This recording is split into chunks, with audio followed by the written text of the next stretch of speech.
When I was writing Leaders Eat Last, I got to the point where I couldn't do it.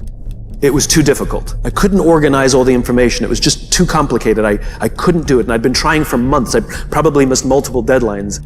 And I was sitting at my computer, and I decided that I had to give up. I couldn't do it. And so I got up and went for a walk, and I was literally planning my exit. I was going through the steps. I was going through the checklist of quitting. I knew that I would have to give my advance back to the publisher, because technically I'm in breach. I knew that I would be humiliated, but I was preparing myself for it, and that I would get over it. I was also rationalizing that it was okay to quit. I told myself there are thousands, 10,000 books published every single year. No one will miss this one book. And I literally went through the steps to prepare myself for what I had to do to quit. I'm not sure why I did this, but I called a friend of mine who at the time was in the Air Force Special Forces, and I don't even think I said hello when he picked up the phone. I simply asked the question, what do you do when you can't complete the mission? And as is his habit, he just started telling me a story.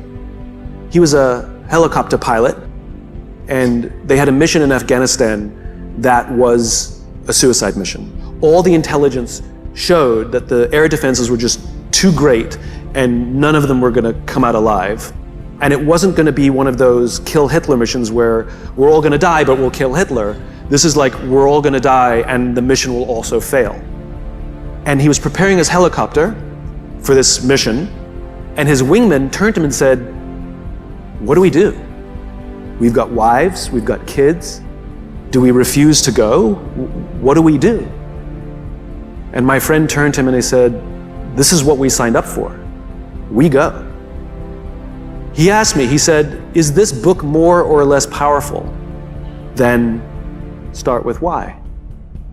I said, the research has impacted me greater. It's more powerful. He says, all right, I'm going to tell you a funny story. Before I met you, I'd become disillusioned with the Air Force and I was going to quit. And I found this kooky little book called Start With Why, and it completely re-inspired me. And I decided to stay, and I'm a better leader now than I was before because of that book. And if you're saying that this book is more powerful than the first one, then we need this book. He said, this is what you signed up for. You have no choice.